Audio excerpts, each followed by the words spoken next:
días a todos. Hoy estamos aquí presentando el panel del CIPI titulado Crisis y tendencias en el devenir político de América Latina y el Caribe, y vamos a estar analizando los casos de México, Perú, Argentina, Venezuela, Colombia y Ecuador.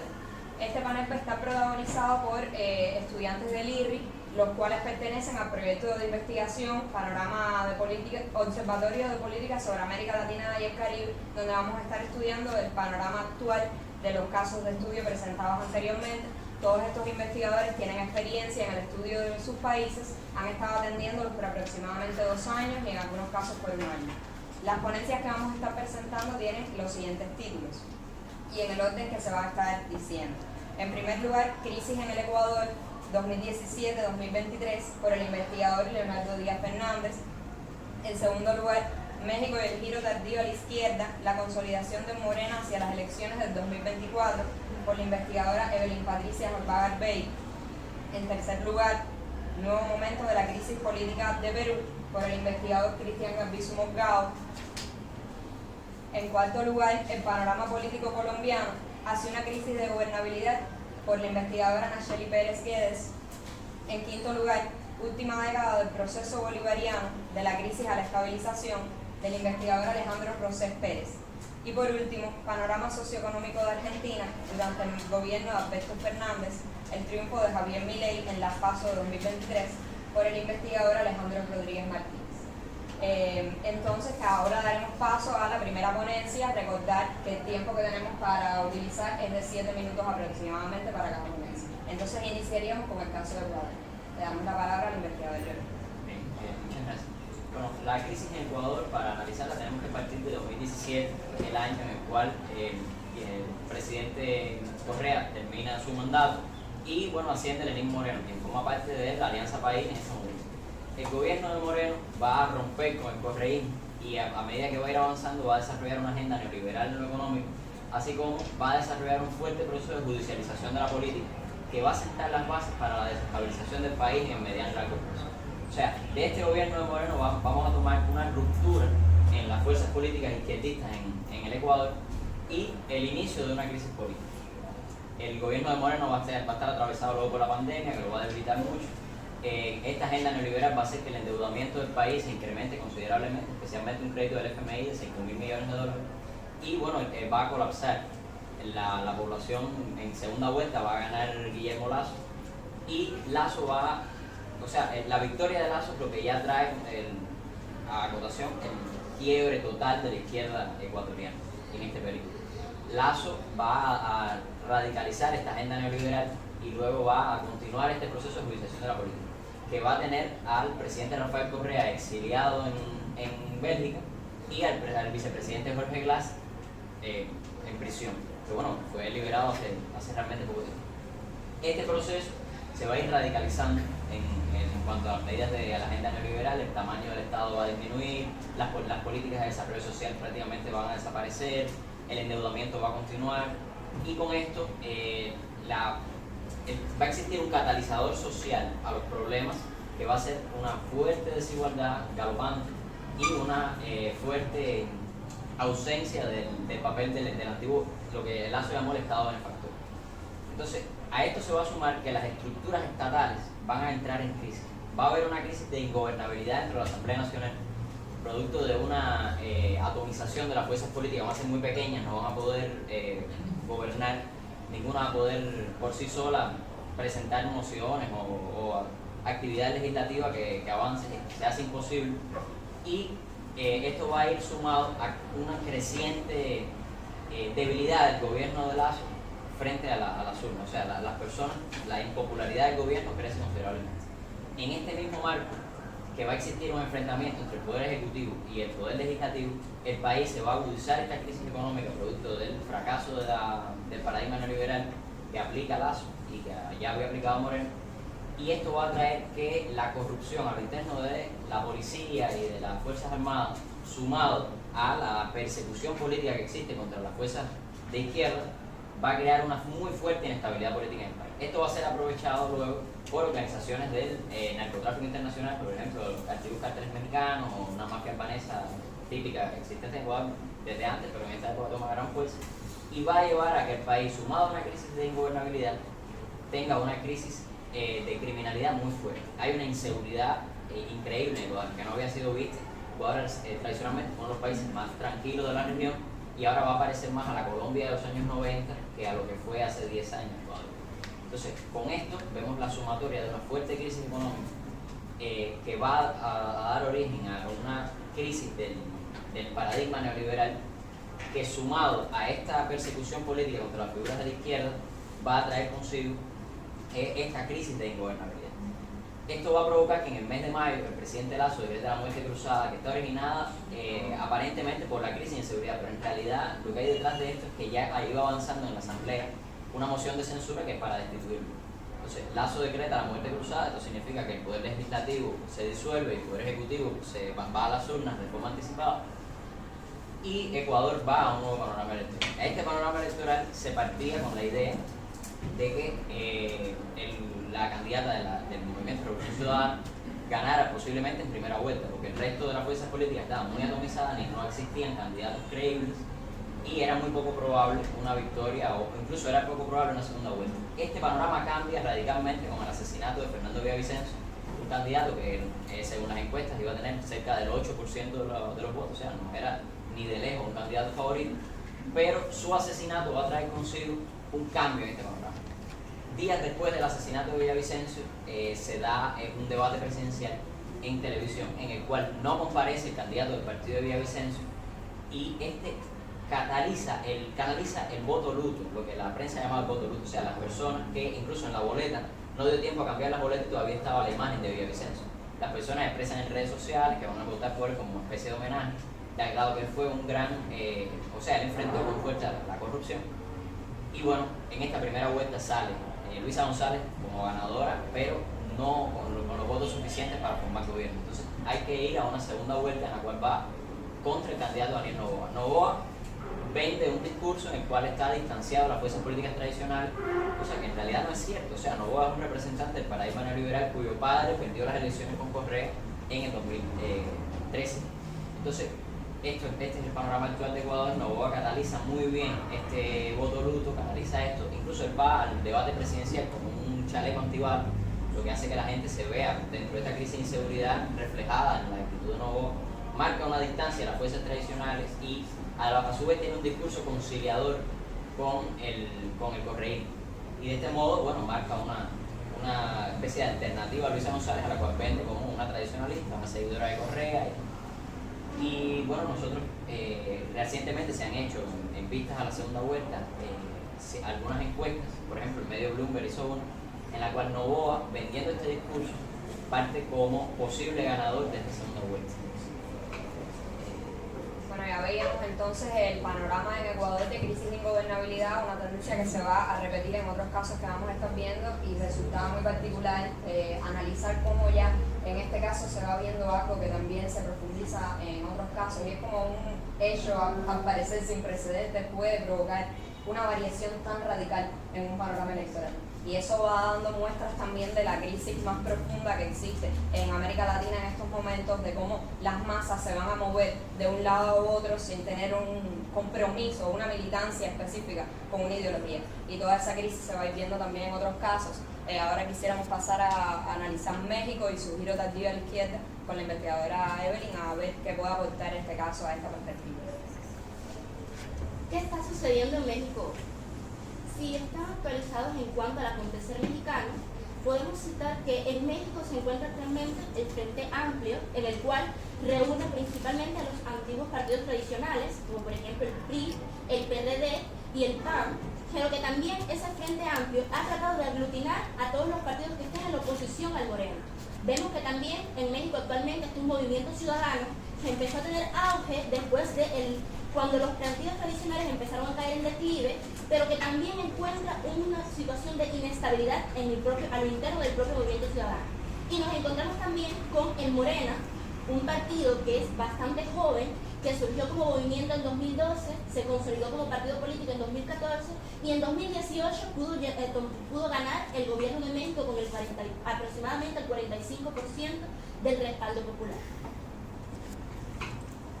El objetivo de mi ponencia es demostrar cómo se llega este México, cómo llega México a este giro tardío a la izquierda y ver cómo se está consolidando ese movimiento de regeneración nacional hacia las elecciones de 2024.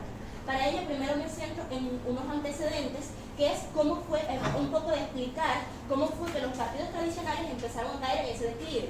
No voy a detenerme a explicar cada uno de ellos en detalle, debido a la escasez del tiempo, pero en este momento se hace como una alusión a la situación que existía tanto en el PRI, en el PRD y en el PAN, que conllevaron a que cada uno de ellos perdieran esa credibilidad y entraran en una crisis, en este sentido no es una crisis de paradigma, una crisis moral, una crisis de representatividad ante el electorado mexicano. Donde citamos que, por ejemplo, el PRI y el PAN se sitúan principalmente debido a la aplicación de las políticas neoliberales que durante México asolaron al país, principalmente en la época donde incluso la mayoría de los países de América Latina se encontraban consolidando esos procesos de izquierda. En México encontramos que se encontraban en esa cúspide del neoliberalismo. Esto afectó en gran medida a las características del propio México y a esa falta de confianza en ambos partidos. Vemos que, por ejemplo, el partido PRD, que era el que se abanderaba como el partido de la izquierda mexicana, y vemos como hay un fraccionamiento del propio partido donde se desprende un ala más radical, y es cuando se conforma este partido Morena. Y es en ese sentido donde la mayoría de los votantes sólidos y más radicales del PRD se trasladan hacia el partido Morena y empieza a llevarse una gran parte de los votos que anteriormente pertenecían al PRD. Después es una caracterización del gobierno de AMLO y la cuarta transformación. La cuarta transformación es lo que transversaliza el proceso del movimiento de regeneración nacional y la vida mexicana. Pues vemos que existe un México antes de AMLO y un México posterior a AMLO. Vemos también que como la cuarta transformación se identifica mucho con la personalidad de AMLO, pero que no es solo la personalidad de AMLO, es un sentido que lo podemos ver con todos los dirigentes que se fueron del PRD porque estaban siguiendo ese proyecto de AMLO. Y vemos cómo, aún así, cuando ya AMLO está al retirarse de la presidencia, vemos cómo continúan las ideas de ese movimiento de regeneración nacional.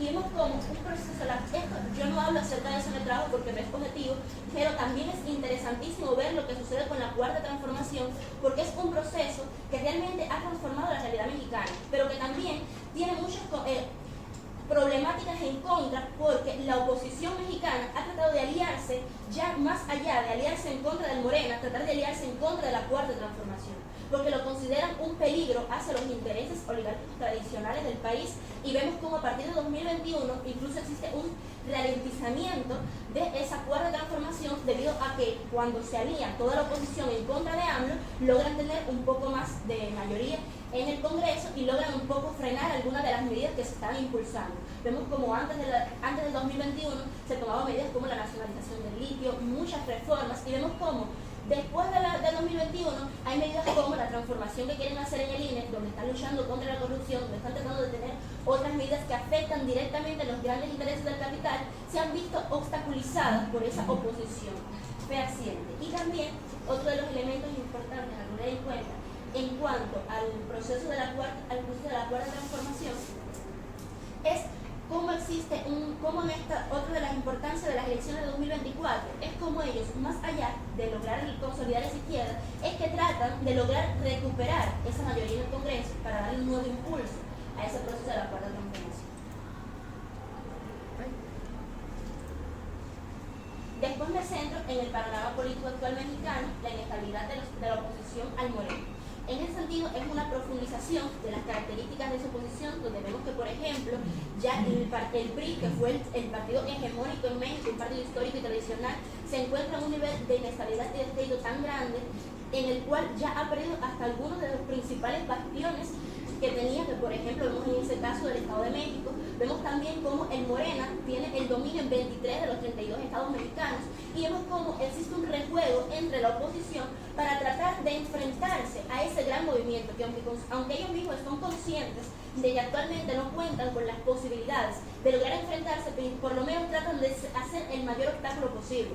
Vemos que, por ejemplo, un ejemplo de esto es cómo se nuclean todos alrededor de la figura de Xochitl Gálvez, que lo ven como una oportunidad para tratar de ponerle las mayores trabas posibles a ese movimiento moreno. Y vemos como incluso hay partidos como Movimiento Ciudadano que no quieren unirse al Frente Amplio porque reconoce la inestabilidad y la conciencia popular acerca del descrédito de ese movimiento.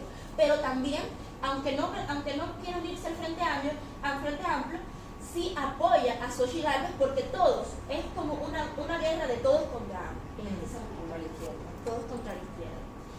Y entonces acá yo quería citar algunas de mis principales conclusiones, que como por ejemplo es la situación económico-social de México mejora en comparación con administraciones anteriores. Esto se puede profundizar en esto a partir de la caracterización del gobierno de AMLO, donde vemos que durante su gobierno hace un rescate a muchas políticas sociales, muchas políticas económicas, hay un alza incluso, está el declive en la parte de la pandemia, pero vemos como después de la pandemia México vuelve a subir, incluso se posiciona en parámetros superiores a los que se encontraba antes de la administración de AMLO. Sabemos que se eleva el prestigio en detrimento de la oposición. Al ver todas estas características y todos estos logros de la administración, se eleva el prestigio del Morena, y esto por supuesto afecta a la credibilidad de los partidos opositores. Se nuclea la oposición en torno al mal mayor, el Morena. Esto ya lo había explicado, cómo todos tratan de lograr enfrentarse a dicho partido. Una falta de unidad en el frente opositor, se ven las contradicciones constantes, porque aunque todos concuerdan en que tienen que oponerse al Morena, todavía, como no tienen un proyecto común, un proyecto único, simplemente no están definidos más allá de defender sus intereses clasistas. Eso hace que exista una incongruencia dentro de la propia oposición, una falta de unidad en este sentido, y que simplemente nada más se sitúan en oponerse al Morena. Se incrementa la crisis moral de los partidos tradicionales, que esto tenía mucha relación con lo que mencioné anteriormente, y que la mayoría de los votantes inseguros en 2028 se convierten en seguidores del proyecto morenista. Esto se entendería mejor después de analizar el contexto, en el sentido de los antecedentes, que se ve como en 2018 es cierto que la victoria de Morena se debió en gran medida a ese voto de castigo, ese proyecto diferente, esa novedad, pero vemos como ahora en 2024 ya no es tanto hacia una novedad, sino es que realmente han existido logros palpables en México, y realmente si hay una respuesta de esa población mexicana que está de acuerdo y que quiere continuar construyendo ese acuerdo de transformación en México. Ya está, esa era. Y bueno, veíamos entonces que el caso de México es más bien un caso donde tradicionalmente ha predominado partidos de derecha, como bien explicaba el investigador, y como el Morena va a recoger toda esa desilusión que hay con la gestión por la vía neoliberal, con la gestión de los partidos tradicionales, de ese multipartidismo tradicional que existía en México, cómo se está resquebrajando, y cómo el Morena ha logrado aprovechar todo ese proceso de resquebrajamiento de los partidos tradicionales para que entonces triunfe la izquierda en el país. Es un caso atípico en ese sentido, debido a que en México el giro a la izquierda no se dio en coincidencia con la marea rosa. Y entonces ver también, muy interesante el análisis sobre los logros que ha tenido Morena y también las limitantes que ha tenido al deber enfrentar esa unión entre todos los partidos desacreditados tradicionales, cómo ellos se han unido a pesar de su ideología, a pesar de ser partidos tradicionalmente opuestos, debido a que el PRD es de izquierda, el PRI y el PAN de la derecha y centro derecha, cómo han tenido que aliarse para enfrentar a la izquierda, y eso ha hecho que se desacrediten aún más, porque están traicionando su ideología tradicional. Y entonces ahora quisiéramos pasar al caso, uno de los casos que ha sido bastante mediático recientemente, que ha sido estudiado, y aquí quisiéramos ir a la raíz del problema con la ponencia de Perú, con el investigador Cristian Gálvez. Buenos días. Como veo que están filmando las presentaciones, por favor, solo dejar esta diapositiva porque yo no soy muy bueno con los PowerPoint, para que no quede en cámara lo que sale. Entonces, para empezar, hablando sobre la coyuntura actual y la crisis política actual en Perú, en el gobierno de Dina Boluarte, creo que ya hemos hablado en varias ocasiones sobre las manifestaciones de esta crisis política en Perú. Y siempre ha quedado la pregunta del por qué estas manifestaciones políticas. Entonces yo les quería hablar un poco de la lógica de la investigación, por qué me dirijo a hacer esta ponencia, por qué este sentido, por qué este enfoque. Entonces precisamente es por qué estas manifestaciones políticas, por qué ir a las raíces históricas, por qué ir a los antecedentes de la crisis política en Perú, debido a que muchas de las investigaciones que se realizan hoy en día sobre la crisis política en Perú remiten estas raíces o estos antecedentes al gobierno de Alberto Fujimori. Entonces tenemos que ir un poco más atrás, donde nace todo. Desde el caso del fracaso de los reformismos militares en el Perú, la instauración del gobierno civil de Fernando Belaúnde y ver cómo esto repercute, cómo se desenvuelve y cómo llega al periodo en el que nos encontramos hoy y cómo estas manifestaciones se exacerban. Y ya vamos viendo algunos indicios de estas manifestaciones en la historia de Perú desde la misma llegada de Fernando Belaúnde al poder. Entonces, de este modo, la ponencia que presento se propone analizar los diferentes factores que han influido en la crisis política actual de Perú. Para ello, la investigación se encaminó a evaluar los antecedentes de la crisis política, constatar el desenvolvimiento de las tendencias de esta crisis y examinar las manifestaciones de la crisis política en la actual coyuntura nacional. Entonces, como le comentaba, uno de los puntos clave dentro de los antecedentes históricos nos encontramos precisamente el fracaso del reformismo militar y la instauración del gobierno civil de Fernando Belaúnde. El panorama, porque siempre hay que verlo desde el contexto internacional, cuáles eran los procesos internacionales que caracterizaban en última instancia muchas de las medidas y muchas de las maniobras que toman los procesos y gobiernos nacionales. Y para ello planteo el panorama de crisis de deuda externa y de hiperinflación que sufría Perú en los años 80, así como algunos de los procesos nacionales como la creciente actividad de sendero luminoso dentro del país, como consecuencia del descontento que existía a raíz de la crisis económica y la crisis política del Perú.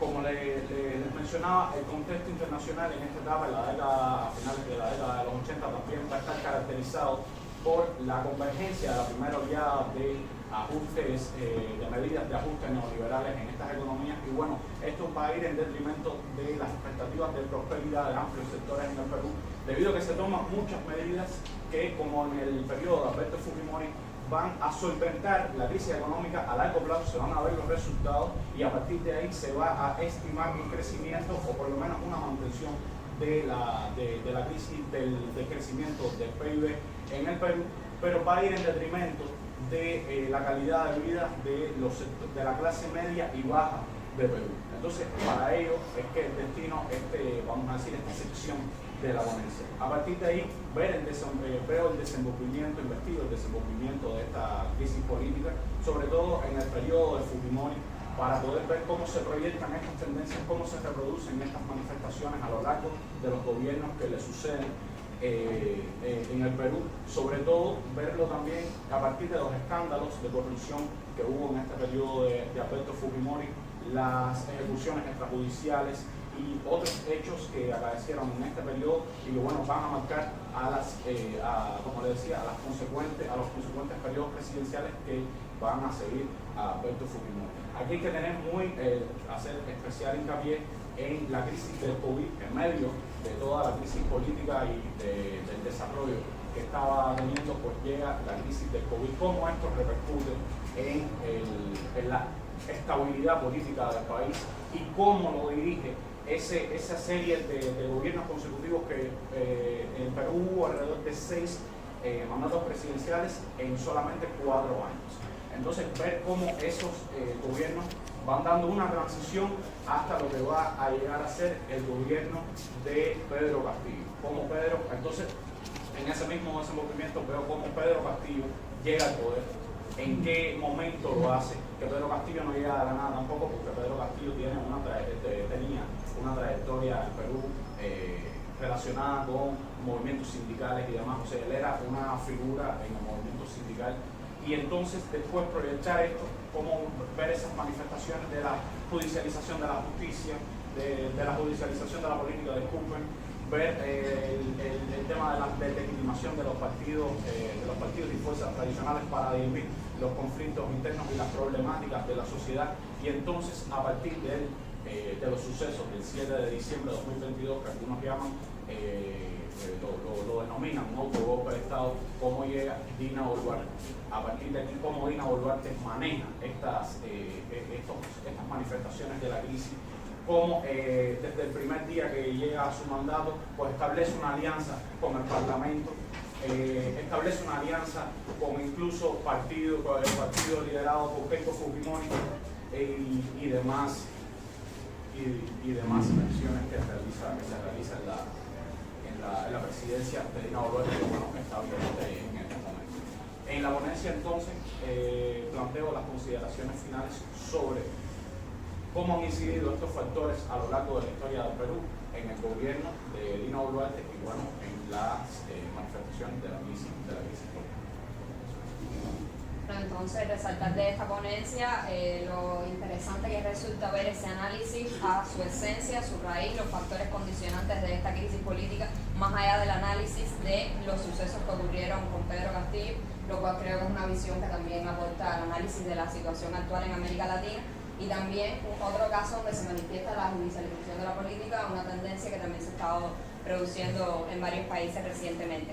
Y entonces ahora pasaríamos al caso de Colombia, con el análisis de el primer presidente de izquierda que vemos en este país, el análisis del gobierno de Petro.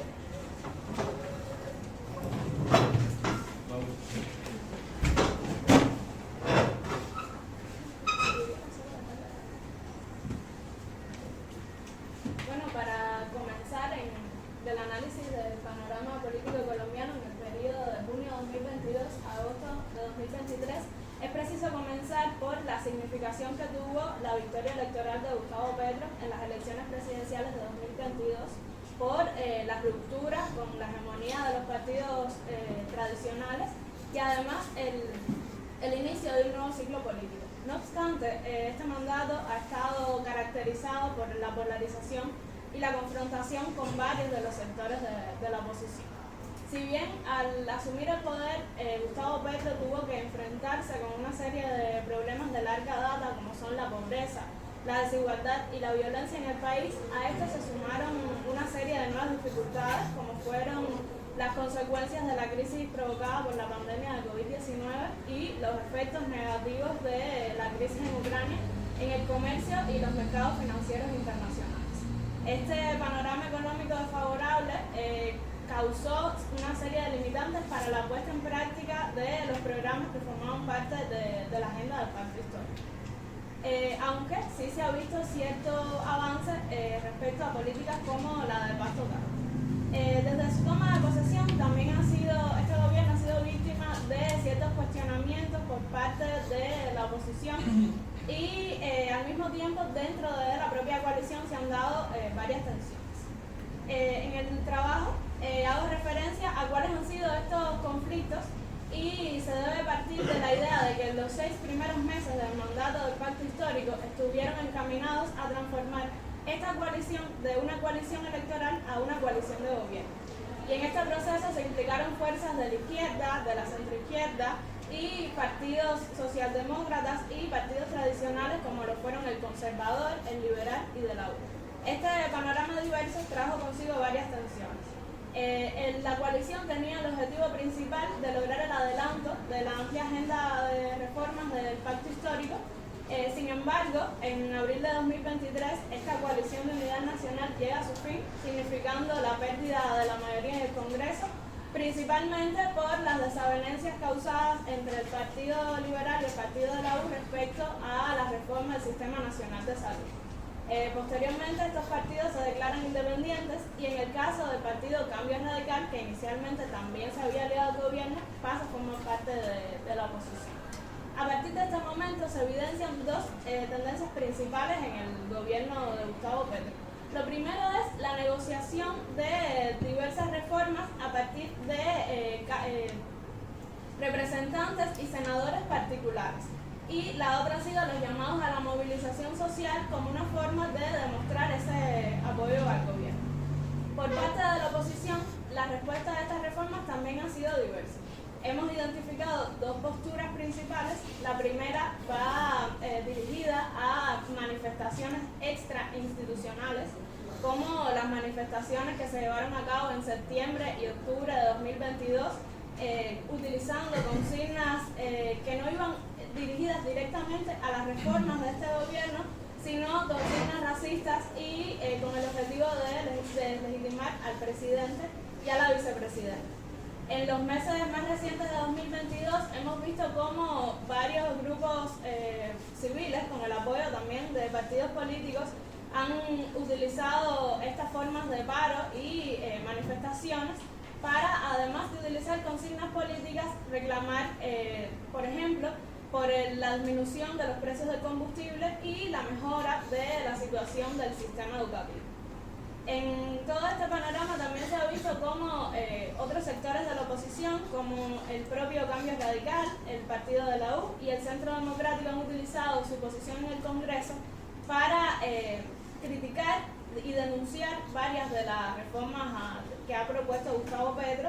Además, escándalos como el relacionado con la financiación ilegal y la corrupción en la presidencia, en la campaña presidencial de Gustavo Petro, la revelación de audios sobre supuestas irregularidades en estas elecciones, además de las ausencias y llegadas tardes del presidente y especulaciones sobre su estado de salud, han sido utilizados por la oposición para hablar de una crisis política y esgrimir estos argumentos para cuestionar la capacidad de Petro de mantenerse en el poder y apelar por la necesidad de archivar algunos de estas reformas.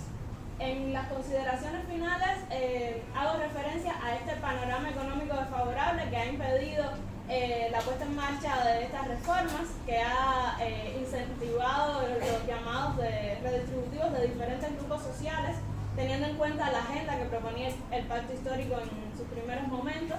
También hago referencia a cuáles han sido las principales tensiones dentro de esta coalición que han incidido en la gobernabilidad y en la imagen de este gobierno, en su interior, y también respecto a la imagen que tiene respecto a la población, hacia la población. Y finalmente hago referencia a que dependerá del margen de maniobra que tenga este gobierno si realmente se hablará de una crisis de la gobernabilidad en Colombia o solo será una tensiones dentro del gobierno. O sea, que tendríamos entonces en ese caso que esperar que evolucione un poco más el gobierno para saber si se habla o no de crisis de gobernabilidad, que es lo que se plantea como tal en el título de la ponencia, tratar de indagar en el panorama actual de Colombia para tratar de decidir si se encuentra inmerso el gobierno de Petro en una crisis de gobernabilidad o no. Y bueno, entonces después de analizar el caso de Colombia, quisiéramos pasar a ver, actualizar cómo se encuentra el proyecto bolivariano y en esa evolución que ha dado de la crisis a la estabilización, que es precisamente lo que trata la ponencia del caso de Venezuela. Sí, buenas tardes. Para empezar a hablar sobre el tema de Venezuela, quisiera tomar como periodo de tiempo el año 2013 hasta la actualidad. En ese periodo de tiempo ha sido una década bastante confusa para Venezuela. Hay una crisis económica, política y social que de cierta manera ha marcado un desafío para la continuidad del proyecto. Y dentro de ese periodo vamos a marcar dos periodos, 2013 a 2020, donde hay una agudización de la crisis multidimensional del proyecto bolivariano, y de 2020 hacia la actualidad, donde se manifiestan determinadas tendencias que no estamos diciendo que haya una superación de la crisis, sino que hay determinadas tendencias que pueden determinar una estabilización del proceso político venezolano en la actualidad. Entonces, primeramente vamos a ver los elementos principales de la agudización de la crisis en el periodo 2013 a 2020. En lo interno se puede ver que ha sido un periodo donde comienza una grave crisis económica, una recesión económica. Venezuela entre 2013 y 2020 pierde tres cuartas partes del Producto Interno Bruto. Incluye problemas estructurales de la economía venezolana, la caída de los precios de las materias primas, sobre todo el petróleo, la guerra económica que se le hace al gobierno y al pueblo venezolano. Y hay una reanimación de los sectores opositores en aquel momento, se da a partir del 2013. También hay una debilidad con el padecimiento de Hugo Chávez, y entonces aquellos sectores opositores que se ven en alza con la victoria en la Asamblea Nacional del 2015 comienzan a aplicar mecanismos no institucionales, mecanismos antidemocráticos fuera de la legislación democrática de Venezuela, para buscar la caída del gobierno, buscar la caída del modelo político y social de la revolución bolivariana. En estos mecanismos se encuentran las campañas mediáticas, tentativas de golpe de Estado, no reconocen al gobierno y no reconocen los procesos electorales. Hay un llamado a las guarimbas, un proceso bastante convulso en Venezuela, y por parte de Estados Unidos hay una política de máxima presión a la revolución bolivariana que agudiza sin sanciones comerciales, congelación de activos de Venezuela en el extranjero, hay una agudización de la crisis económica, política y social debido a estos factores. Y luego hay un boicot contra el Estado venezolano, un boicot internacional. En América Latina está a partir del año 2016, 2015, está el auge de los gobiernos de derecha en América Latina y entonces comienzan a aplicar mecanismos como el Grupo de Lima, hay una revitalización de la OEA para interferir en los asuntos internos de Venezuela. En Europa también se ve una interferencia en los asuntos internos de Venezuela, la Unión Europea, donde se ve que hay una alianza con la política exterior de los Estados Unidos hacia Venezuela y con la propia oposición interna de Venezuela. Y bueno, luego marcamos ya a partir del año 2020, ya con el COVID, ya se aprecian determinadas tendencias. Voy a hablar de Juan Guaidó también, que fue un elemento fundamental. Se manifiestan diferentes tendencias. Lo primero es que a partir del año 2020 ya se certifica el fracaso de los mecanismos no institucionales, los mecanismos desestabilizadores de la oposición venezolana. Y eso está determinado en gran medida por una resiliencia, lo que llamamos una resiliencia político-institucional del proyecto bolivariano. Hay un respaldo político marcado, se mantiene el respaldo político debido a años de políticas sociales y de, podríamos decir, una profundización de un pensamiento político revolucionario imperialista en las clases más populares. Y también hay un respaldo por todo el beneficio que tuvieron durante esos años. Hay un punto importante del pensamiento bolivariano Hugo Chávez, que es la alianza cívico-militar, la fortaleza de la alianza cívico-militar. Se trata de una convergencia de intereses entre la izquierda revolucionaria y los sectores militares, las capas militares. Se da cuenta que las capas militares son un sector débil a veces entre los procesos políticos y era necesario fortalecer. Y bueno, se demostró que en un proceso convulso durante la época de Guaidó se mantuvo la integridad de la Fuerza Armada Nacional Bolivariana y fue un elemento fundamental para mantener esa resiliencia, para mantener la continuidad del proyecto bolivariano. Y bueno, por supuesto hay un fortalecimiento a partir del 2020 del gobierno bolivariano, victorias electorales, hay el mismo fracaso de la oposición, hay un debilitamiento de la oposición y podemos hablar también de que producto de ese fracaso de la estrategia estabilizadora hay una reconfiguración de la estrategia de los sectores opositores que va a ser uno de los elementos que marca el periodo actual de Venezuela. Es decir, la oposición en Venezuela, en lugar de seguir promoviendo la ruptura con el orden constitucional, va a encaminarse hacia su recomposición a través del uso de la legalidad democrática vigente en Venezuela. Es decir, van a tratar de insertarse de nuevo, algo de la oposición más radical, insertarse de nuevo en los mecanismos democráticos de Venezuela, los mecanismos que están establecidos, intentar participar en los procesos electorales. Y hay una apertura de canales de diálogo con el gobierno venezolano.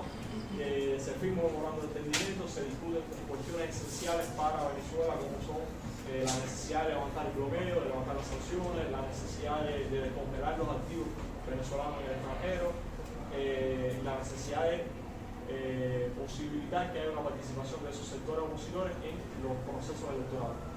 Se prescinde el interinato, el interinato Guaidó. En diciembre del año pasado se llega a la conclusión de que los sectores opositores llegan a la conclusión de que el interinato no cumplió su objetivo y que ya era una barrera para ese mismo proceso para ese cambio de estrategia de la oposición. Y bueno, se encaminan, eso es una tendencia que se ve durante este año, se encaminan hacia la participación dentro del proceso electoral de las elecciones presidenciales. Este año se encuentran participando una serie de candidatos dentro de la plataforma unitaria, que es la coalición opositora, buscando reunir un candidato en unas primarias que se piensan para el mes próximo, un candidato que enfrente a la coalición oficialista del Gran Pueblo Patriótico, que es el Nicolás Maduro, el año que viene en las elecciones presidenciales. Pero también se puede hablar que hay barreras a esa estabilización política en Venezuela. Una es las propias fricciones en la oposición. Actualmente hay disputas entre los candidatos de la oposición y hay disputas entre ellos y el gobierno. Los dos principales candidatos hasta el momento son María Corina Machado y Enrique Capriles. Son candidatos de la oposición tradicional que llevan un largo recorrido político y que actualmente se encuentran inhabilitados por la Contraloría General de la República. Entonces eso es una fricción que en cierto momento han estado amenazando con participar o no participar en las elecciones, y si no participan estaríamos hablando de un retroceso en este proceso de estabilización política en Venezuela. El proceso de diálogo no ha arrojado resultados convincentes, no ha habido a pesar de que se ha firmado acuerdos, no ha habido un esfuerzo por parte de la oposición, sobre todo en el tema de la liberación de los fondos venezolanos en el extranjero. No ha habido avance. Y el otro elemento fundamental de las relaciones con Estados Unidos, a pesar de que ha habido una ligera distensión, todavía las concesiones han sido únicamente en la industria petrolera, muy ligeras todavía. El andamiaje de las sanciones económicas, financieras y comerciales se mantiene de Estados Unidos a Venezuela. Y otro elemento fundamental, ya pasando de las barreras, es la relativa recuperación de la legitimidad internacional de Venezuela. Es decir, habíamos pasado un periodo en el cual, con el triunfo, con la autoprogramación de Guaidó, más de 50 países del occidente habían reconocido a Juan Guaidó como presidente legítimo de Venezuela, y eso trastoca las relaciones internacionales de Venezuela, trastoca la presencia del gobierno bolivariano en el escenario internacional. Y luego, a partir ya desde el año pasado, se comienza a ver una variación en esa tendencia, una recuperación de la legitimidad de Venezuela que está determinada por cambios en el contexto geopolítico. O sea, el contexto geopolítico latinoamericano no es el mismo que de hace 5 años atrás. Hay un giro a la izquierda, y entonces eso determinó que los mecanismos de presión, como el Grupo de Lima, ya no estén activos, ya no tengan preponderancia. Y hay una consolidación del gobierno interno. También con respecto a las relaciones con la Unión Europea, hay un apaciguamiento de esa política ofensiva que tuvo la Unión Europea hacia Venezuela, que está determinado también por el contexto internacional que vive la Unión Europea en este momento con la guerra de Rusia en Ucrania, y con la distensión que ha habido hacia el tema de Venezuela. Así que hay una relativa flexibilización, y esto determina, por supuesto, que Venezuela tenga más espacio en el escenario político internacional y pueda operar en condiciones más favorables. O sea, pasando un poco las conclusiones y viendo cómo ha sido ese tránsito hacia la estabilización política, y si realmente podemos hablar de una estabilización política en Venezuela, eso que ha sido fundamental, que se haya terminado la inefectividad de los mecanismos de presión que ha utilizado la derecha y el gobierno de los Estados Unidos hacia el gobierno bolivariano, hacia el sistema bolivariano. Ha habido un cambio de estrategia, no de sus objetivos siguen siendo los mismos. Lo que pasa es que ahora están tratando de utilizar la legalidad y tratando de capitalizar el voto, porque las elecciones en Venezuela han tenido muy poca participación y ellos están tratando de capitalizar el voto público. Parece difícil, pero es su estrategia. Hay una distinción, por supuesto, que es diferente comparado con la época de las guaristas. Hay una distinción, es diferente entre el gobierno y la oposición, pero todavía permanecen barreras, y es una tendencia que no está consolidada, está todavía canción. Y otro elemento fundamental a marcar en esta época ha sido, como ya vimos antes, la recuperación de la legitimidad de la revolución bolivariana, la mejora de las relaciones de Venezuela con Occidente, y bueno, ya se conecta con esto cultura. Sí, claro, veíamos aquí muy interesante en el caso colombiano todo este proceso de recomposición, de mutación y de modificación de las estrategias de la oposición, pero sobre todo resulta interesante seguir observando la relación que tiene este proceso de recomposición con el escenario regional, y cómo ese escenario regional también influye en la relación de Estados Unidos con Venezuela, en los mecanismos que usa Estados Unidos en su alianza con la oposición venezolana en contra de todo este proceso bolivariano. Y habría también que prestar atención a esta incorporación de la oposición a los procesos electorales, ver cómo también, atendiendo a estas modificaciones en el espacio regional, a ese apoyo o no que tenga en la palestra internacional el gobierno de Maduro, cómo eso podría influir también en el movimiento o no de los votantes a lo interno, y el posicionamiento fuerte o débil de esa posición adentro de los procesos electorales. Consideramos que eso es algo también que debe irse observando, y también cómo se mueven las masas electorales en el país atendiendo a todos estos factores y todas estas modificaciones que se explicaban en la ponencia. Y entonces, para concluir, tenemos un caso que también ha sido bastante reciente y muy polémico, que ha sido todos los sucesos ocurridos en Argentina. Y para eso tenemos a Alejandro Rodríguez, que nos va a hablar al respecto. Gracias, Carlita. Bueno, el objetivo fundamental de la ponencia es ver cómo la persistencia de la crisis multifactorial argentina durante varios años, ya son más de 10 años, ha llevado al panorama político actual. Entonces, la ponencia parte de una breve caracterización del impacto de las políticas de Mauricio Macri luego las políticas durante la administración de Alberto Fernández y una caracterización y análisis del panorama político. Pero más allá de hablarles de la crisis económica que vive hoy en día la Argentina, ahora aquí me gustaría más bien comentarles acerca del panorama político actual. Entonces, en un primer lugar tenemos a la coalición gobernante, que se llamaba antes Frente de Todos, y visto a su debilidad, cambió su nombre por Unión por la Patria, la cual se encuentra en un fuerte debilitamiento debido a la mala gestión durante la administración de Alberto Fernández, que a pesar de que estuvo condicionada por las políticas implementadas durante la administración de Macri, se ha visto afectada también por un panorama internacional adverso debido primeramente a la COVID-19, luego al cambio en la geopolítica internacional con la crisis que ha provocado la guerra entre Rusia y Ucrania, y luego con los efectos del cambio climático, una fuerte sequía que afecta al campo argentino, una sequía la más fuerte dentro de los últimos 60 años. Esto además se ha visto también condicionado por las fricciones a lo interno de la coalición, sobre todo entre Alberto Fernández y Cristina Fernández, su vicepresidente, que ha llevado a una pérdida masiva de popularidad de esta coalición, lo que se vio reflejado en las elecciones, en las PASO de 2023 de agosto, en la que solamente obtuvo el tercer lugar, quedó relegada al tercer lugar, luego después del primer lugar Javier Milei y Juntos por el Cambio. Juntos por el Cambio, por su parte, ha aprovechado este escenario de crisis económica para fortalecerse. Sin embargo, el pueblo argentino aún recuerda la administración de Macri y sobre todo el retorno al FMI que vio Argentina, ¿no?, durante la administración de Macri debido a la crisis también económica. Y entonces también dentro de la coalición Juntos por el Cambio ha habido una inestabilidad debido a que, como se ha pensado que tienen muchas posibilidades de ganar dentro de la coalición, se ha visto una batalla campal por el liderazgo. Y bueno, en tercer lugar tenemos a una de las interrogantes que más se plantea, ¿no?, en el panorama político de Argentina, que es Javier Milei.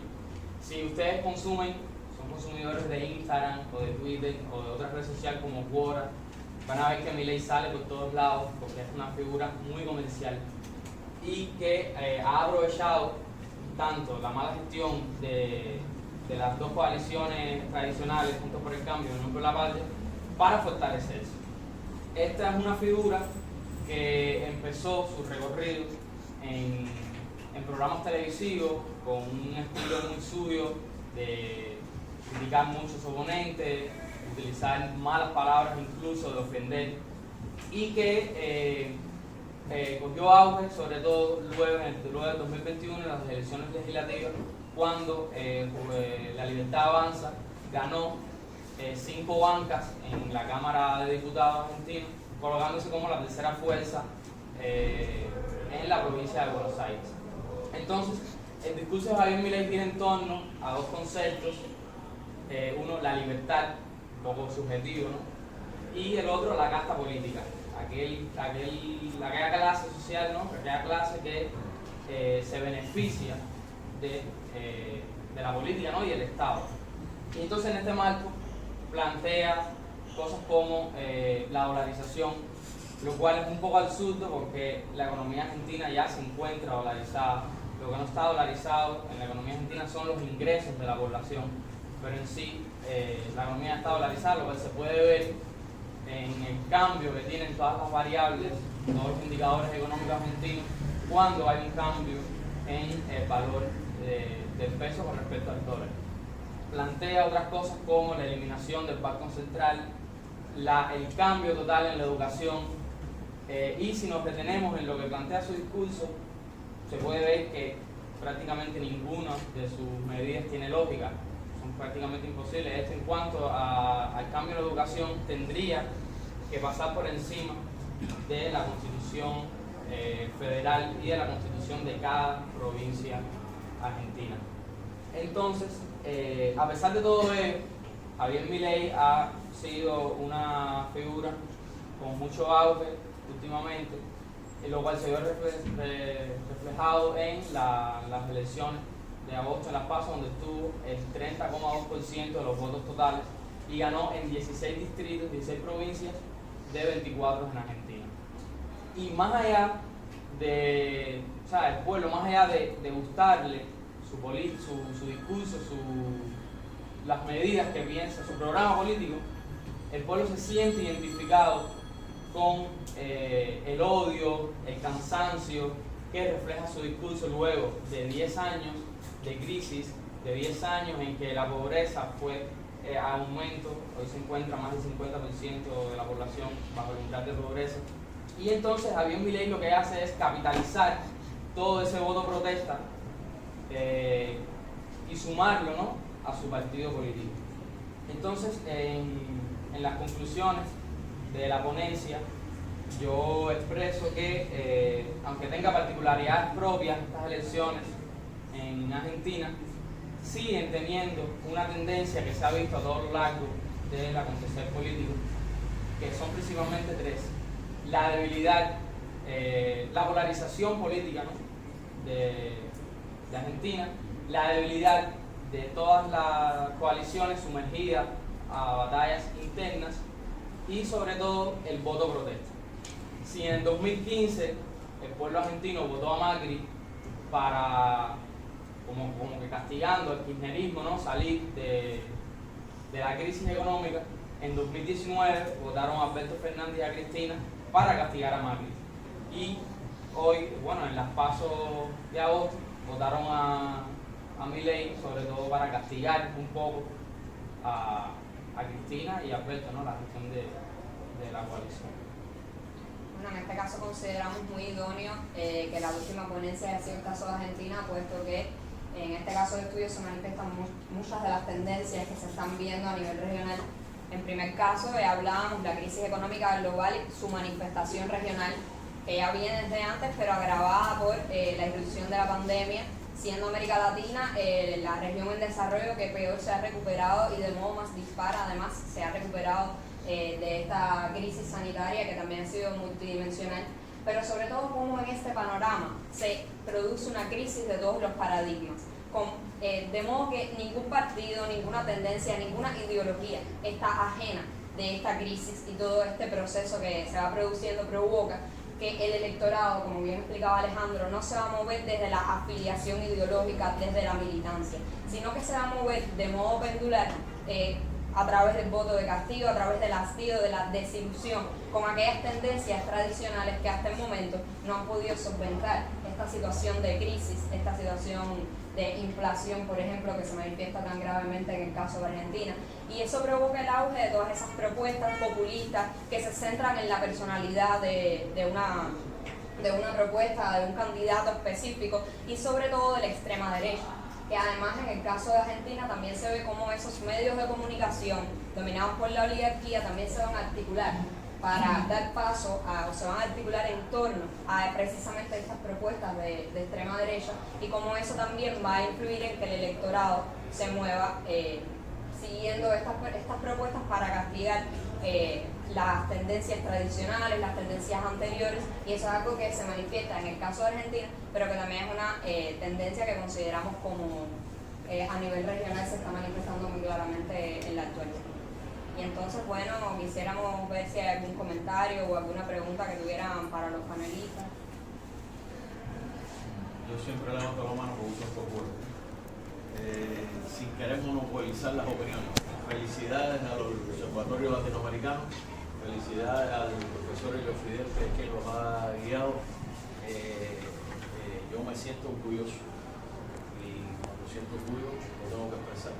Tuvimos primero un panel de estudiantes donde estaba Jenny, Ignacio David, gracias al director, y Emily, ¿no? Y excelente panel. Y ahora con Nacheli, con Carlita, con Alejandro también, el otro compañero, pues excelente también. O sea, aquí hicimos 2 tweets, el orden personal independientemente que en el equipo de comunicación, ahora Claudia va también a difundirlo, y excelentes análisis. Le decía a Cabañas que nos sentimos muy orgullosos de los estudiantes del distrito y han hecho una presentación exquisita. Da gusto ver este panel del Observatorio Latinoamericano. Me transpolo cuando tenía 20 años, ojalá que hubiera podido tener esa capacidad de análisis en aquel momento. Felicidades.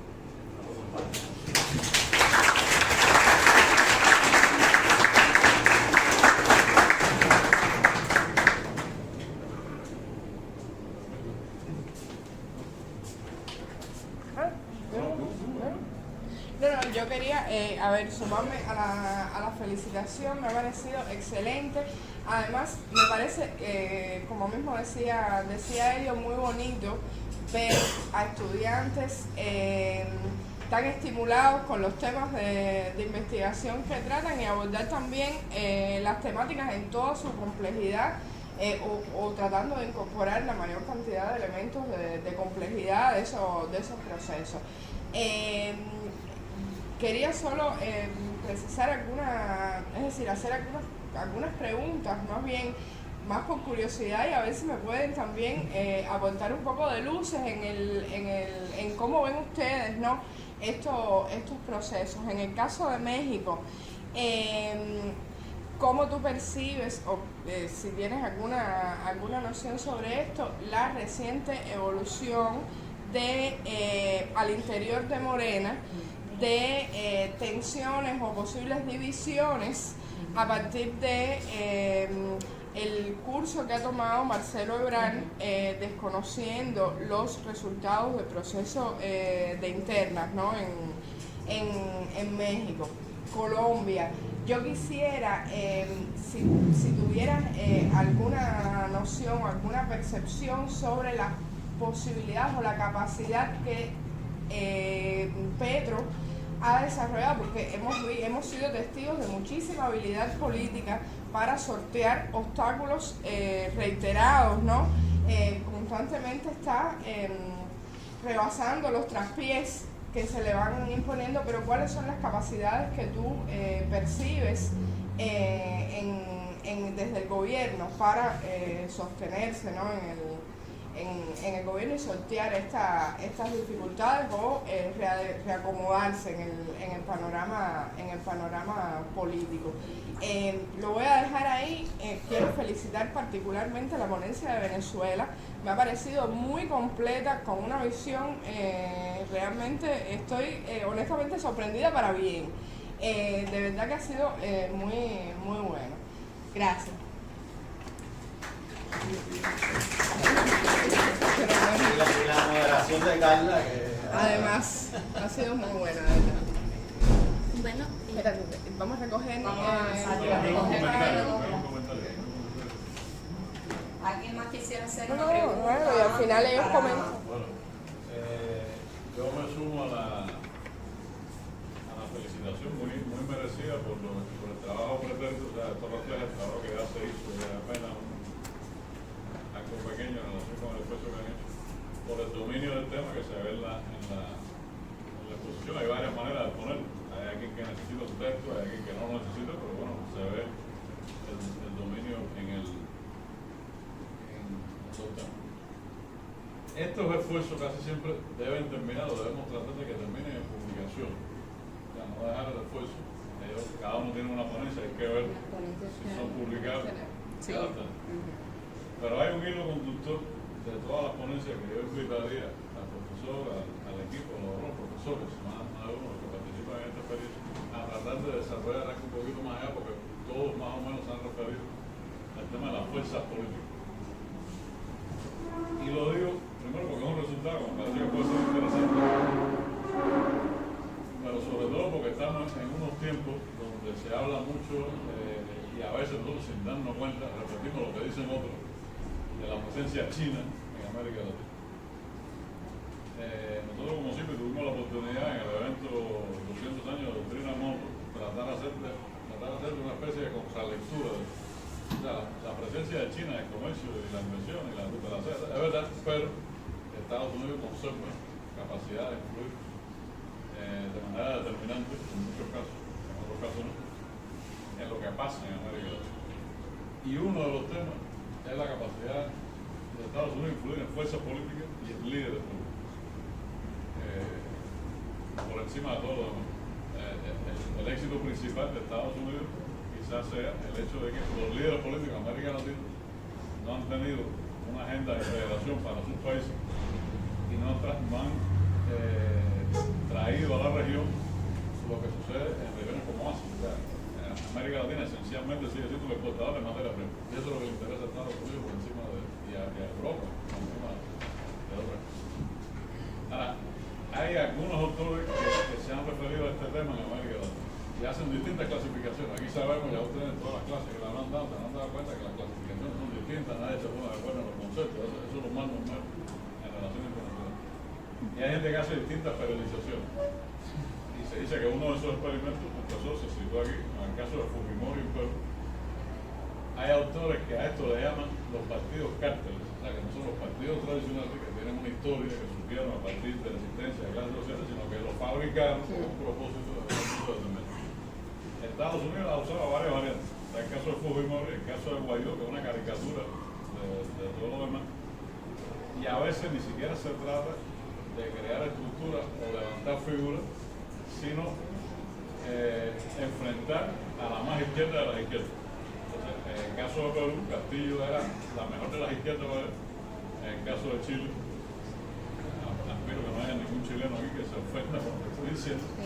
Vamos a no mencionar exacto, pero bueno, fueron contra las figuras que ellos consideraban que estaban más a la izquierda para poder trabajar con una coalición con la cual se puede entender. Y cuando se habla de judicialización de la justicia, nos pasa lo mismo. Y hablamos del caso de Odebrecht, que es un caso evidente. Lo que pasa es que ya sabemos que el caso de Odebrecht está muerto y enterrado y nosotros lo perdonamos. O sea, no hemos vuelto a hablar del caso de Odebrecht. Sacar las experiencias, todo eso, cómo se fabricó. Mucha gente que habla del caso de Odebrecht no sabe, ni se acuerda, ni se ha puesto a buscar que el acuerdo principal de la compañía con la justicia no se hizo ni en Buenos Aires, ni en Ciudad de México, ni en Caracas, sino en Estados Unidos. Se mencionó, muy bien mencionado, para el caso de Ecuador, el factor narcotráfico, como los grupos de narcotraficantes. Pero es que en el caso de Odebrecht hay que hacer la misma pregunta que en el caso del narcotráfico. ¿Cómo es posible que los principales narcotraficantes están en Estados Unidos y nunca están en copiados? Porque los principales, toda la gente que trae la droga de América Latina, en América Latina se produce y se comercializa, pero se vende en Estados Unidos. Y la venden en cárceles estadounidenses. Bueno, en Odebrecht pasa más o menos lo mismo. La principal presencia de Odebrecht en Estados Unidos estaba en la Florida. La política estadounidense es la más corrupta del mundo. Y ahí se pagan campañas, no hay un político de la Florida que se haya salpicado por el dinero de Odebrecht, que era multimillonario. Entonces, logran detener a la empresa, lo acusan de un grupo de cosas, hacen un pacto entre comillas con la justicia, que la única información que sale del pacto es la información para ir contra el vicepresidente de Ecuador, en clase, para ir en contra de Dilma, para ir en contra de este, pero no van contra ninguno. Entonces, esto es a manera de provocación y de invitación. Yo sugeriría, profesor, y a los estudiantes, que de lo que ustedes han trabajado, que tienen que ver con ese ascenso y descenso, aparición y desaparición de fuerzas políticas, buscar la trazabilidad en los casos que Estados Unidos, tampoco vamos a estar con el complejo de que Estados Unidos participa en todo, pero es sencillamente para fundamentar el hecho de que con mucha presencia china que puede haber en algún momento económico, con mucha presencia de otros lugares, iraní, turca, toda la gente que está viendo en el mercado latinoamericano una posibilidad. Este tema del manejo de la fuerza política en Estados Unidos tiene una fortaleza importante. Aquí se mencionó, muy bien mencionado, pero no lo voy a poner a usted a hacer ese esfuerzo porque es imposible, el tema militar. O sea, Estados Unidos gasta una cantidad enorme de dinero en formación de cuadros militares, a veces repitiendo el discurso de otros, decimos, bueno, en América Latina no hay tantas bases militares. No, pero es que las bases militares en América Latina no hacen falta porque están a 5 minutos de América Latina, están en Estados Unidos. O sea, el área de más bases militares en el mundo es América Latina, pero están en territorio estadounidense. No es lo mismo en África, Asia, no, aquí están. Pero ya el tema sea, es otro instrumento de poder en la región, pero ya sería más difícil porque las fuentes militares tienen otras características. Yo de nuevo lo felicito y todo lo que he dicho aquí es sencillamente una provocación para el próximo resultado de investigación. Y no olvidar que al menos en 2 ocasiones, 2009 y 2013, desde ONG estadounidenses y en determinadas firmas estadounidenses se captaron, se hicieron estudios al estilo de becas, no recuerdo exactamente el nombre, no recuerdo exactamente el nombre de las becas, de 30 o 40 abogados por cada país latinoamericano, incluyendo 30 o 40 abogados venezolanos. Viajaron con los gastos pagos a Estados Unidos en más de 3 ocasiones, se les dieron cursos de preparación precisamente para subvertir el orden judicial. O sea que lo que estamos viendo como logo fuera o judicialización de la política fue, no es que queramos echarle la culpa, pero fue, como dice el director Cabaña, preparado desde los propios servicios de inteligencia estadounidenses. Y lo que dice el director del rejuego con las figuras políticas, me adhiero a lo que dice Claudia sobre la provincia, todas me encantaron, pero por una cuestión de sentimiento, Colombia y Venezuela me llevan un poquito más cerca. Y entonces, el rejuego no solo con Juan Guaidó en Venezuela, muy bien como dijo Alejandro, Manuel Rosales, el hecho de que los Estados Unidos logren cantar, o mejor dicho, el hecho de que Estados Unidos logre que la ciudadanía venezolana logre cantar la atención de Manuel Rosales, que es el rey maracucho, ya de ahí está resolviendo 2 problemas políticos. Uno, el regionalismo que hay alrededor, que viene desde antaño en la historia de querer separar al Zulia y todas sus zonas aledañas de Venezuela, lo cual, si bien es una tergiversación de la historia, es cierto que insiste en el pensar del venezolano. Y lo otro es que unido en binomio Manuel Rosales a Capriles, pues le daría, según los intereses estadounidenses y de algunas figuras reaccionarias de la oposición, una fuerte idea de contraponerlo a lo que decía el propio Alejandro del éxito que en los últimos años está alcanzando el gobierno y el Estado por parte de Maduro y su equipo de trabajo. Sí, no, es muy breve, un poco para explicar lo que estamos haciendo. Es decir, el observatorio es un mecanismo de investigación constante, dinámico. A veces me cuesta mucho trabajo, no sé por qué cuesta a veces trabajo, es que entiendan que no es un proyecto de investigación y que haya quien estudiando un tema para alguna fecha determinada hacer una conclusión, sino que es un proceso que va es decir, el próximo mes, si hacemos este panel, va a tener otro contenido. Ahora, ¿cuál es el reto más importante? Primero, tributario. Es decir, primero yo creo que es conocer las especificidades y construir la generalidad del conocimiento específico. Que muchas veces se llega desde arriba, desde las conclusiones, entonces vamos un poco a buscar la justificación del argumento en las especificidades. Yo creo que va contrario a la ciencia. Entonces, ¿en qué punto estamos nosotros? Incluso decíamos, bueno, ¿qué vamos a presentar acá en el evento del ciclo? Y podíamos haber hecho, digamos, temáticas, pero nos interesaba más mostrar cómo se está haciendo el trabajo de lo específico entre comillas, porque al final tienen que trabajar en función de un enfoque multidisciplinario, y a partir de ahí cómo se trabaja después entonces la construcción de las tendencias, por ejemplo, todas las tendencias dentro de la región y su vinculación y su interrelación con los problemas globales. Es decir, ayer tuvimos acá un panel de geopolítica, que es el tema al que el observatorio le va a dedicar el próximo mes, a las geopolíticas, no, a las geopolíticas. Ayer aquí se hicieron intentos de establecer determinados conceptos que duraron 5 minutos y realmente es un tema muy complejo, pero lo bueno que tiene la geopolítica, el tema es que nos obliga a buscar toda esa integralidad del conocimiento, porque se está hablando del papel de China, pero hay que hablar del papel de Rusia.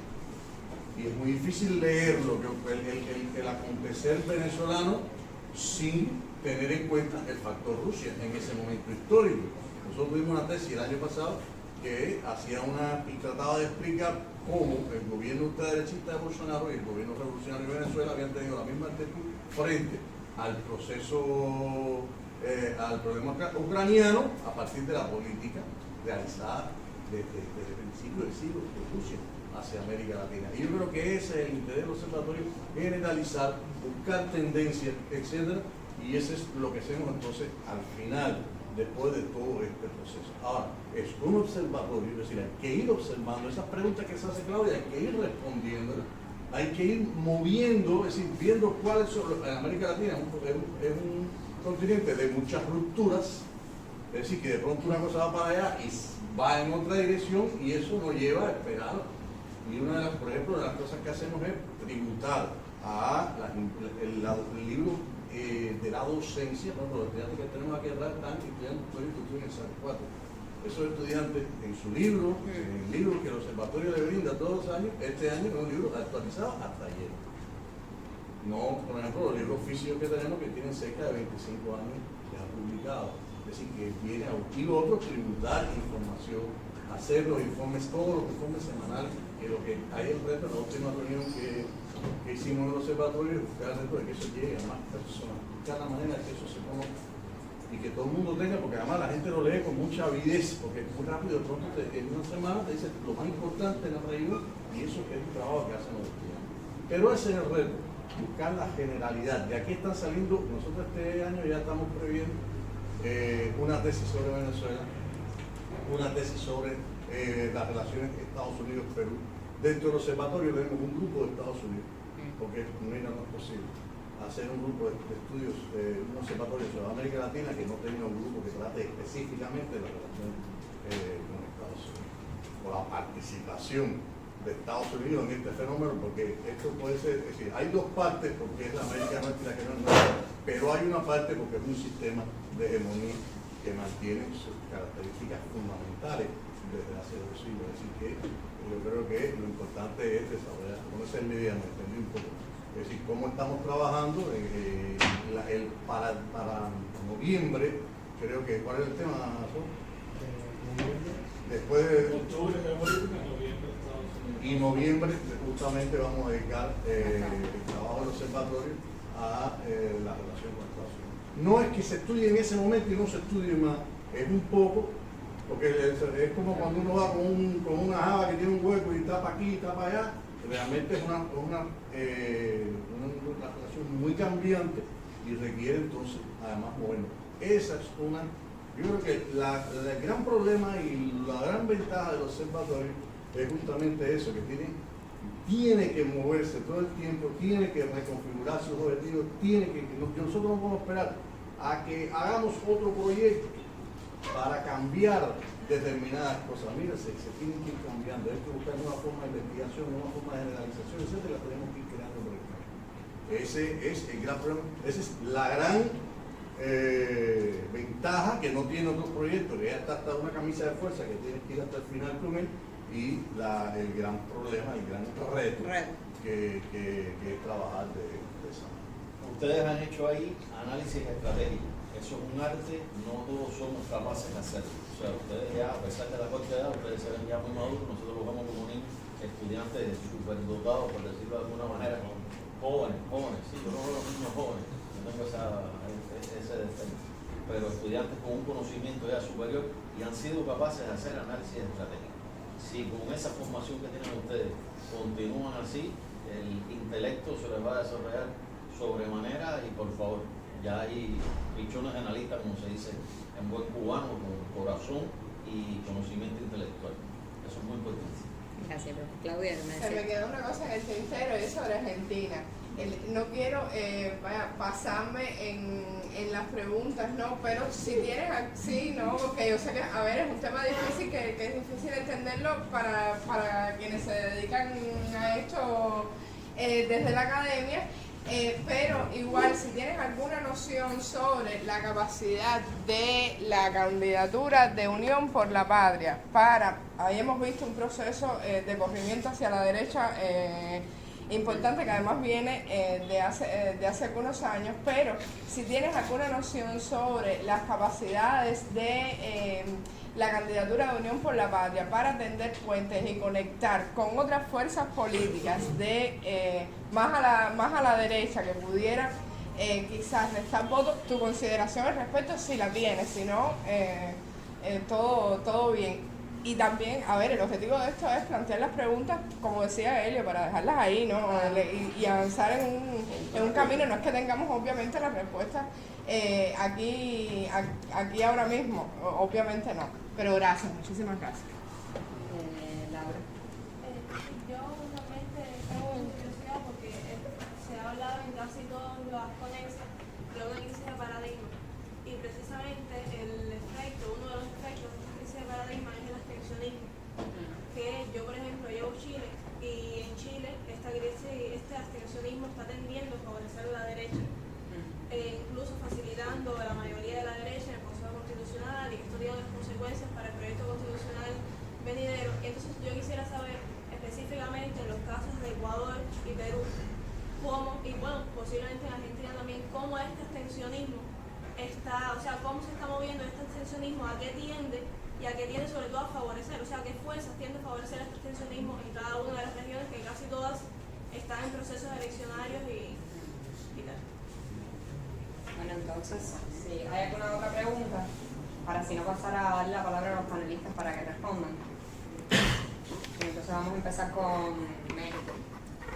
Bueno, respecto a su pregunta, en el caso de la situación que existiría en el Morena, si existiría un poco de inestabilidad, de rupturas, de tensiones por la situación de Marcelo Ebrard, pienso que primero hay que tener en cuenta dos cosas. Uno, la personalidad como tal de Marcelo Ebrard y también la postura que él está asumiendo más bien desde diferentes puntos de vista. Porque, por ejemplo, si bien es cierto que Marcelo Ebrard, esto es novedoso el sentido de que haya tenido una posición más radical, pero desde antes que se culminara el proceso de selección del Morena, él ya estaba dando indicios de que no estaba de acuerdo con el proceso que estaba realizando.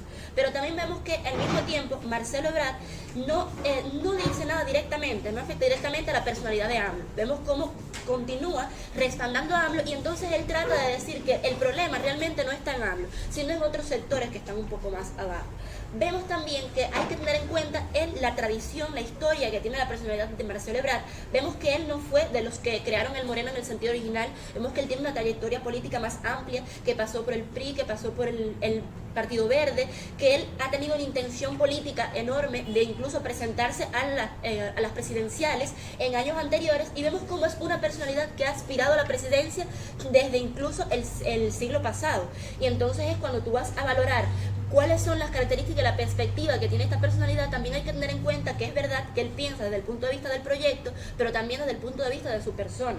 Incluso también hay que tener en cuenta las características del propio Ebrard a la hora de cómo proyecta más bien ese proyecto mexicano. Vemos incluso que desde las características de él, de su discurso, es cierto que tiene un gran alineamiento con AMLO, pero también tiene ciertas tendencias a otro tipo de políticas, en este sentido un poco más desde el punto de vista económico, desde el punto de vista más neoliberal en este sentido, pero desde un punto de vista nacionalista. Y entonces, bueno, en mi opinión, esto no sería no afectaría enormemente al Morena, porque se ha consolidado bastante. En este sentido podría afectar un poco más a la oposición, pienso, porque en caso de que Ebrard decidiera que no quiere seguir en las filas del Morena, es otra salida que tendrían muchos de los sectores de oposición, o podría capturar a algunas personas que no están totalmente de acuerdo con el proyecto de AMLO y buscan más algo intermedio, un punto más centro en ese sentido, y podría entonces afectar a otras propuestas. En este sentido vemos la del Frente Amplio, la del Movimiento Ciudadano.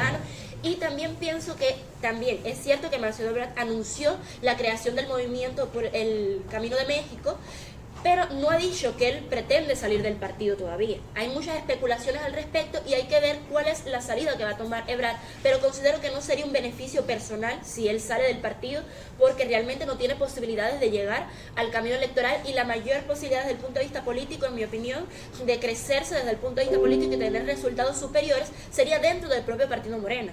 Incluso vemos que las perspectivas que tenía en el Morena es que él estaba, como quedó en segunda posición, él se le proponía el cargo de ser el líder del Congreso, del partido del Congreso, que sería prioritario en el Morena, sería un puesto elevado. Entonces hay que analizar cuál es la actitud que él asume, evaluando las características, las potencialidades que él tenga y el interés que él tiene hacia dónde quiere llegar. Espero ver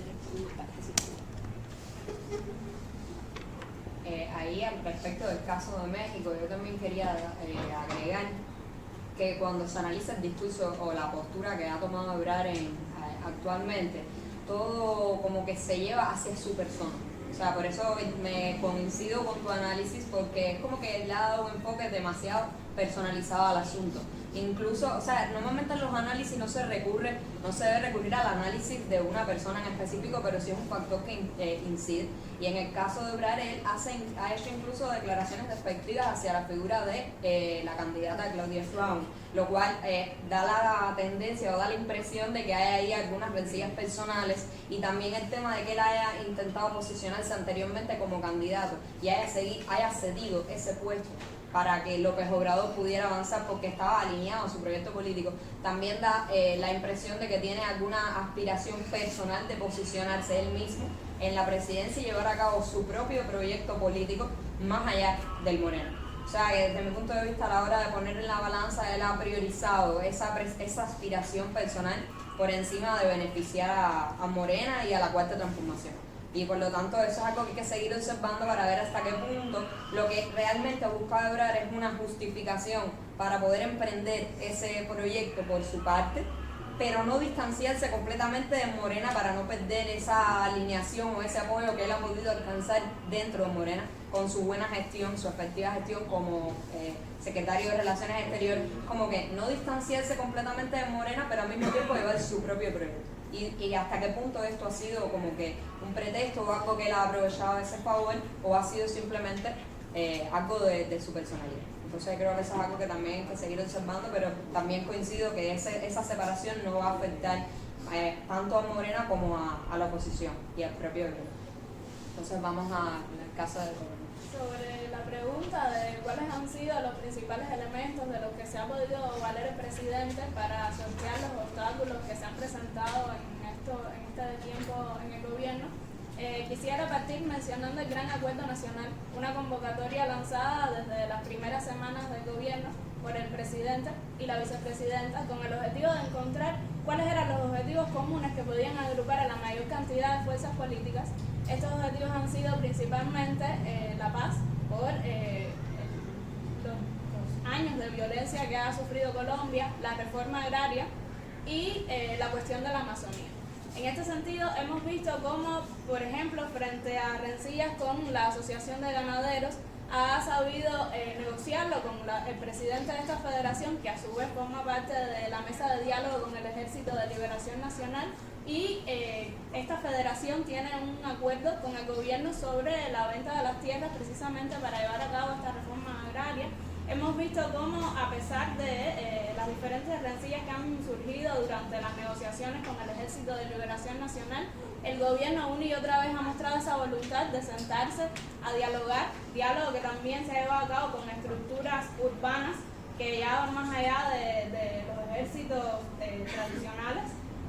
Además, vemos las habilidades de oratoria que tiene Petro y la comunicación que lleva a cabo. No hay escándalo, supuesto escándalo o especulación que no tenga una respuesta del presidente, muchas veces directamente por televisión nacional o mediante sus redes sociales. Y finalmente también vemos cómo este clientelismo político también, o sea, cuando me refiero al clientelismo político hago referencia a la incorporación de estos actores de diferentes sectores políticos al gabinete, que si bien ha provocado muchos movimientos dentro del mismo, también ha sabido unificar estas fuerzas para continuar con el proyecto y la agenda del partido. Vamos a pasar entonces al caso de Argentina para responder tanto la primera pregunta como el tema del abstencionismo, que sí es algo que en el caso de Argentina ha influido considerablemente. Bueno, en relación con su pregunta, yo creo que si no ha sido la postura o el discurso oficial de la coalición de izquierda, ha sido un objetivo como indirecto, porque si vemos Massa, el candidato único de Unión por la Patria, a mi opinión es el más derechista dentro del izquierdismo argentino. Y creo que ha sido el objetivo como que desmarcarse en un contexto donde hay un fortalecimiento de los partidos de la extrema derecha, desmarcarse un poco del peronismo tradicional, de la izquierda tradicional, ha sido el objetivo, ¿no? Con tal de ganar votos, ¿no? Y de como que dar una imagen diferente. Aunque, bueno, y el cambio de nombre también tiene que ver con eso. Sí, una estrategia que aunque la noticia oficial de cuando cambiaron el nombre decía no, mantenemos los mismos colores, quiere decir que mantenemos el mismo discurso, mantenemos lo mismo. Hay un rejuego ahí político, ¿no? Con Massa. Incluso a mí me resulta muy curioso y gracioso que Massa ha sido una persona, una figura que ha ido cizallando en la política argentina. La semana pasada se le impusieron 2 cargos a Cristina Fernández, o sea, se le reabrieron 2 causas a Cristina Fernández de corrupción y de 2003 fueron esas causas. Y esas causas, fue cuando Massa, la acusación vino de Massa junto con una persona que se llama Margarita Stolbizer, que fue una ex diputada de la Unión Cívica Radical, actual partido de la coalición de derecha, y hoy lidera el partido Generación para el Rejuvenecimiento Nacional, algo así. Entonces me parece curioso cómo el candidato de izquierda se ve implicado en una acusación contra Cristina Fernández. Entonces aquí vamos de nuevo a las tendencias dentro de las coaliciones argentinas, que es la polarización y las debilidades dentro de las coaliciones. Bueno, creo que con eso respondo a su pregunta. Y también añadir sobre todo con Larreta, o sea, el discurso político de Larreta quedó en segundo lugar en las PASO de la coalición Juntos por el Cambio, y el discurso de Sergio Massa es muy similar. Entonces ya hay conexiones y puede ser un posible escenario en el futuro. Y entonces, respecto a la pregunta de Laura, el abstencionismo en Argentina es muy fuerte. De hecho, muchos dicen que en las próximas elecciones generales se va a debatir un escenario de tesis, Juntos por el Cambio, Unión por la Patria y La Libertad Avanza, pero en mi opinión no va a ser un escenario de tesis, sino de cuartos, una cuarta coalición que sería el abstencionismo. En las PASO de agosto, el abstencionismo se ubicó con un 30%, un 29, algo, aproximadamente 30% de la población total. Y cuando yo fui a ver las estadísticas, la mayoría de las personas que se abstienen son personas mayores, ¿no? Entre los 40 y 50 años. Quiere decir que son personas que se han vinculado con la política argentina desde largos años, y como que se supone que ese sido, o sea, recordando a Perón, recordando a Kirchner, se supone que es el sector fuerte de la izquierda, ¿no? del voto de izquierda en Argentina. Entonces yo creo que sí puede verse comprometido la izquierda en las futuras elecciones, teniendo en cuenta que los jóvenes, sobre todo, más rebeldes, un poco como que desconocedores de ese pasado, de ese estado benefactor, de esas políticas sociales que ha implementado la izquierda, ¿no? De Kirchner, tienden más a la ultraderecha. Entonces sí se puede ver comprometido. Entonces vamos a analizar también este tema del abstencionismo, primero en el caso de Ecuador y después en el caso de Perú. Bueno, en Ecuador, si el abstencionismo hubiera sido una opción en boleta, habría quedado cuarto. O sea, desde el 2005, la elección que gana Correa, todas las elecciones en Ecuador han tenido más del 70% de participación, y desde 2017 todas han tenido más del 80%. En este caso particular de estas elecciones, el 83% de los votantes acudieron a votos. O sea, un 17%, o ser plano, un 17% de los votantes no fueron a votar, hubo bastante votos blancos. Pero el abstencionismo tradicionalmente favorece a la derecha.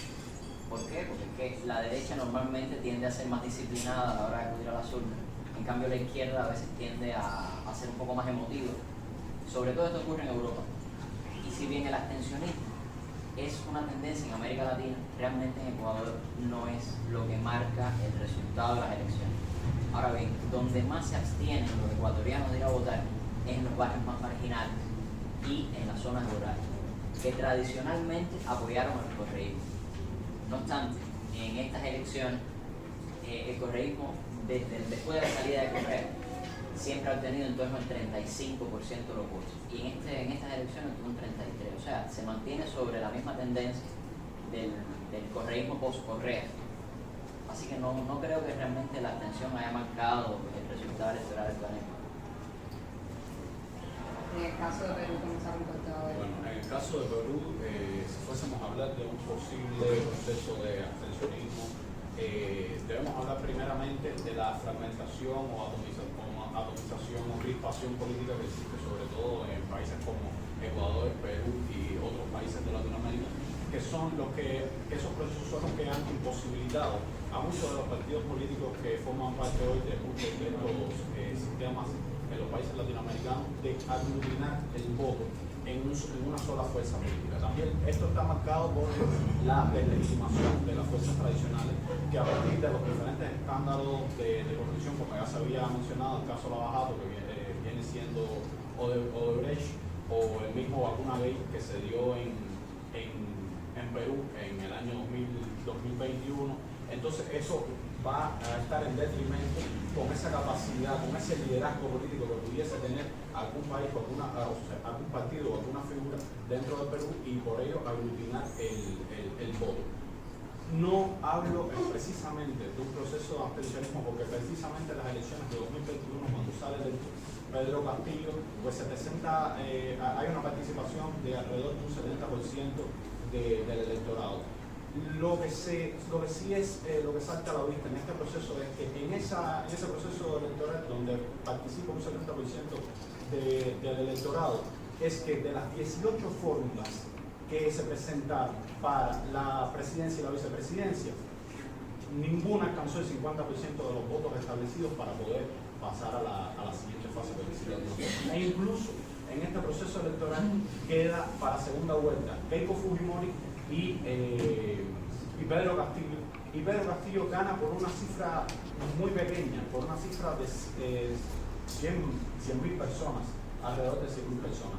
Pero no está como tal condicionado por el abstencionismo la victoria de Pedro Castillo. E incluso en la coyuntura actual, debido a los niveles de descontento social que existen con respecto a la mandataria Dina Boluarte, a partir de tanto los sucesos de represión contra las diferentes manifestaciones sociales que se han dado en diferentes oleadas, que se llaman las marchas o las tomas de Lima, también por el rechazo que hay hacia la decisión de destituir al presidente Pedro Castillo, que era muy representativo en muchas de las masas y amplios sectores del Perú. Entonces, como una opinión personal, preveo que el abstencionismo no va a caracterizar vamos a decir, el panorama electoral cuando se realicen las próximas elecciones en el Perú, que también es un tema que está por verse. Ya se declaró, la presidenta Dina Boluarte declaró expresamente de que no se iban a realizar elecciones anticipadas, que incluso esto es algo que pedía, era una de las peticiones del pueblo peruano, pero no se van a realizar hasta el 2026. Por ello es que no preveo un abstencionismo en este proceso electoral,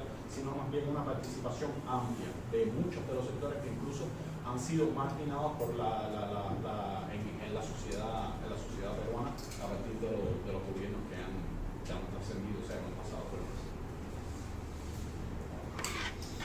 ¿Hay algún otro comentario? Sí. Yo quiero hacer lo dejé para el final porque creo que, como todos han reconocido, la calidad del panel, pero yo quiero hablar de algo porque lo conozco, lo que hay detrás de todo este trabajo que ha realizado este panel, y es el trabajo del profesor Elio Fidel, que realmente tiene una capacidad de articular a los estudiantes en múltiples actividades, y que no es algo que ha hecho en el IFE, porque hay algo que quizás aquí no se conozca. Elio Fidel, cuando era muy joven, trabajaba con presidiarios y los llevó a participar en el Seminario Nacional de Estudios Martinianos, llevando las enseñanzas del maestro a las cárceles donde había una población juvenil. Yo creo que ustedes han mostrado no solo conocimiento, sino que han mostrado también algo que a mí me da envidia, una capacidad de resumir, de sintetizar, que creo que cuando ayer Elio decía, no, son 7 minutos, todo esto da muestra de que, como ustedes lo han reconocido durante muchos años, pero creo que es justo que se haga público, es un maestro tiza de oro.